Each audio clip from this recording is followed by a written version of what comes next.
नमस्कार दोस्तों, कैसे हैं आप सभी। मैं आपका ज्योतिष मित्र श्लोक वर्मा आपके अपने चैनल श्री हनुमंत कृपा पर आपका हार्दिक स्वागत करता हूं, अभिनंदन करता हूं, आभार करता हूं। दोस्तों, आज हम जिस ग्रह से संबंधित बात करने वाले हैं वह ग्रह राहु से संबंधित है। देखिए, राहु और केतु एक ही शरीर के दो भाग हैं। राहु की चर्चा तो आपको हर जगह सुनाई देती है कि राहु से करोड़पति कैसे बने, राहु से अरबपति कैसे बने, राहु से आप कैसे पा सकते हैं। बात बिल्कुल सही है, लेकिन कहीं ना कहीं केतु को लोग भूल जाते हैं, जबकि केतु भी उतना ही महत्वपूर्ण है। चूंकि ये एक ही शरीर के दो भाग हैं, इस वजह से इन्हें अलग करके नहीं देखा जा सकता। केतु देव जो हैं वो, जहाँ राहु आपको अरबपति बनाने की क्षमता रखता है, वहीं केतु देव उस चीज़ को कंटिन्यूटी में रखने की क्षमता रखते हैं। कईयों बार आपने देखा होगा कि राहु के प्रभाव से एक आदमी अकस्मात धन पा गया, लॉटरी लग गई, व्यवसाय बहुत अच्छा चल पड़ा, लेकिन अगर जब उसका केतु खराब हुआ तो धीमे धीमे एक वक्त ऐसा आया कि वह पहले से भी बदतर स्थिति में पहुंच गया। तो ये जो होता है, ये केतु के कारण होता है। दोस्तों, केतु ग्रह एक ऐसा ग्रह है जो शुभ है, जितना शुभ है उतना ही अशुभ भी है। तो आज हम पहले जो चर्चा करने वाले हैं वो केतु के अशुभ लक्षणों पर चर्चा करने वाले हैं। देखिए, केतु अगर किसी जातक अथवा जातिका की पत्रिका में खराब है तो सबसे पहली चीज़ जो आपको उसमें दिखाई देगी वो नीरसता दिखाई देगी। मतलब अगर किसी जातक अथवा जातिका की पत्रिका में केतु की दशा चल रही है, या केतु का अंतर या प्रत्यंतर चल रहा है, या केतु का प्लेसमेंट सही नहीं है, तो वो जातक या जातिका, उसके व्यवहार में एक प्रकार की नीरसता आ जाएगी। उसके चेहरे पर आपको हमेशा उदासी दिखाई देगी। इसके अलावा केतु का एक और प्रमुख लक्षण है कि आदमी साफ सफाई से दूर होने लगता है। उदाहरण के तौर पर मान लीजिए कि उसे नहाना ही अच्छा नहीं लगता, धीमे धीमे वो अपने न नहाने का टाइम बढ़ाता जाता है। मान लीजिए आज उसने एक दिन नहीं नहाया, तो फिर वो 2 दिन नहीं नहाएगा, फिर वो 3 दिन नहीं नहाएगा। ऐसे करके उसका टाइम ड्यूरेशन बढ़ता जाता है। ये सब खराब केतु के लक्षण हैं। दूसरा जो केतु का प्रहार होता है वो हमारी आस्था और हमारे विश्वास पर होता है। केतु अगर खराब हैं तो जातक अथवा जातिका का अपने धर्म से विश्वास उठ जाता है। वह अपने ही धर्म से संबंधित देवी देवताओं को मानने से इनकार कर देता है, गाली गलौज तक शुरू कर देता है। केतु का जो तीसरा लक्षण है, उन लक्षणों में एक प्रमुख लक्षण नींद न आना भी होता है। क्योंकि जब केतु एक्टिव होता है तो मानसिक रूप से इतनी बेचैनी बढ़ा देता है कि जातक अथवा जातिका को नींद ही नहीं आती, और जब नींद आती है तो वह सो के ही दोपहर में उठता है। तो नींद न आना भी, क्योंकि मानसिक बेचैनी होती है, इसलिए नींद न आना भी केतु के एक प्रमुख लक्षणों में शामिल होता है।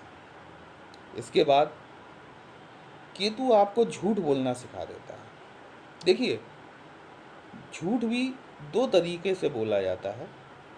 एक झूठ वो जिससे हमारा या किसी अन्य का कोई फ़ायदा हो रहा हो, दूसरा झूठ वो जो बिना बात के बोला जाए। तो केतु आपके ऐसे झूठ बोलने की प्रवृत्ति को बढ़ा देता है जो कि किसी का भी फ़ायदा नहीं होता, ना हमारा फ़ायदा होता है, ना किसी अन्य व्यक्ति का फ़ायदा होता है। देखिए, हमारे कमर से नीचे का जो पार्ट है, मतलब हमारा लोअर पार्ट, ठीक है, कमर से नीचे पैरों तक जो हमारा पार्ट है वो केतु से संबंधित है।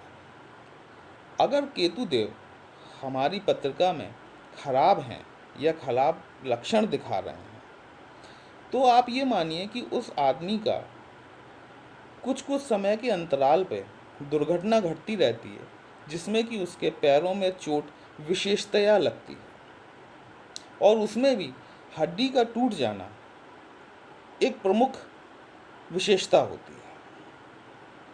दोस्तों, केतु को 7 का अंक प्रदान किया गया है, साथ ही मीन राशि और वृश्चिक राशि दी गई है।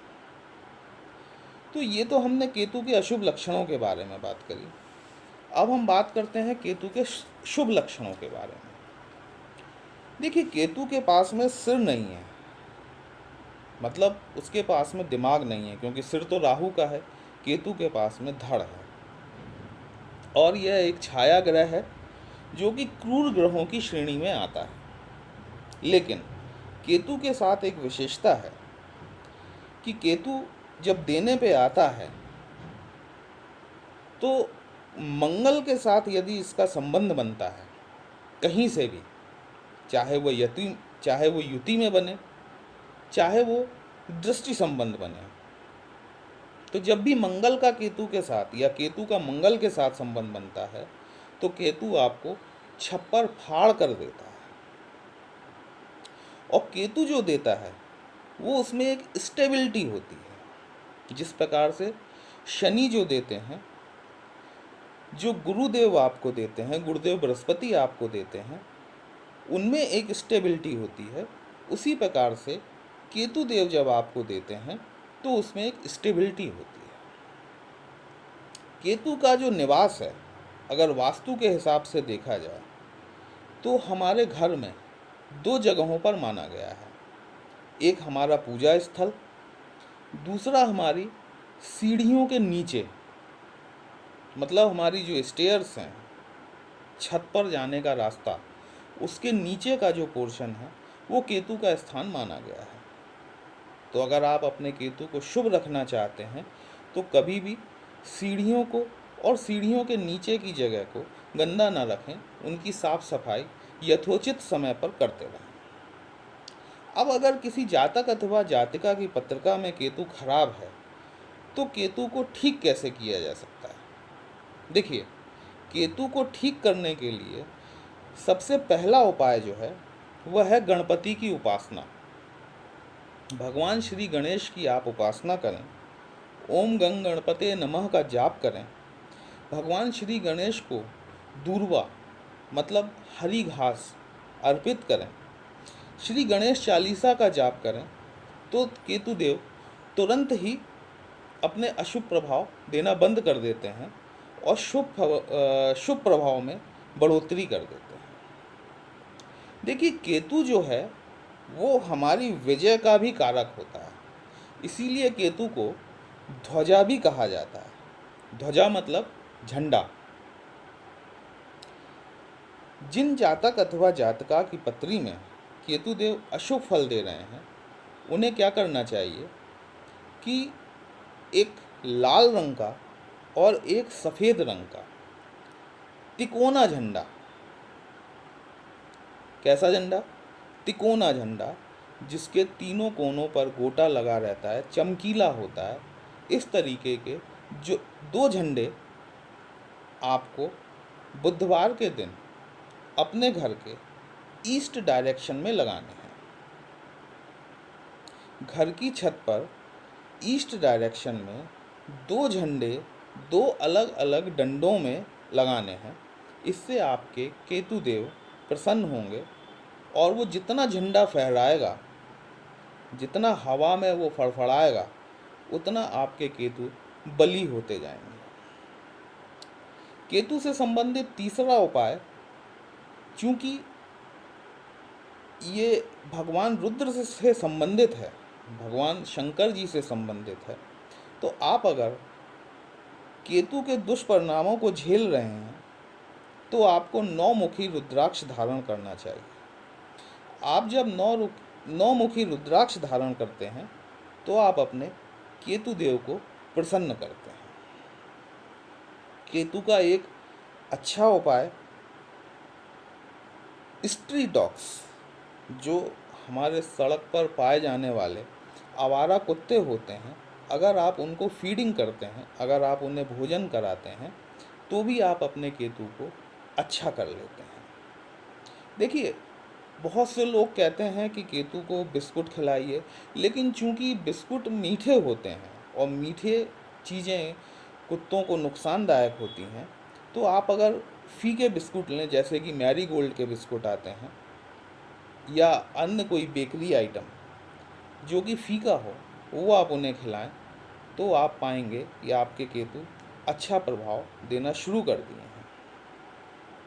अगर आप मछलियों को भोजन कराना शुरू करते हैं तो भी आप अपने केतु देव को अच्छा कर पाएंगे। दोस्तों, इसके अलावा अगर आप ओम केम केतवे नमः इसका जाप करते हैं प्रतिदिन 108 बार, तो आपके केतु देव प्रसन्न होंगे और आप पर शुभ फलों की वर्षा करेंगे। राहु और केतु के अगर वक्त देखा जाए तो राहु का वक्त गोधूली वेला का होता है, मतलब जब शाम और रात आपस में मिल रहे होते हैं, वह वक्त राहु का होता है। इसके ठीक विपरीत सुबह, जब रात और सुबह मिल रहे होते हैं, वह वक्त केतु का होता है। तो अगर प्रयास करें कि आप केतु के उपाय प्रातःकालीन वक्त में कर सकें, तो ये बहुत अच्छा उपाय होगा। दोस्तों, आज का विश्लेषण केतु से संबंधित जो है वो आपको कैसा लगा? अगर आपने इसे समझा और आपको अच्छा लगा है तो आप अपने इस चैनल को लाइक, शेयर और सब्सक्राइब अवश्य करें। साथ ही अगर आप हमसे अपनी जन्म पत्रिका का विश्लेषण कराना चाहते हैं तो आप दिए गए व्हाट्सएप नंबर पर अपनी डिटेल भेजें, आपको समाधान अवश्य ही प्रदान किया जाएगा। कल फिर मिलते हैं नए ग्रह के साथ, नए उपायों के साथ। तब तक के लिए जय श्री राम।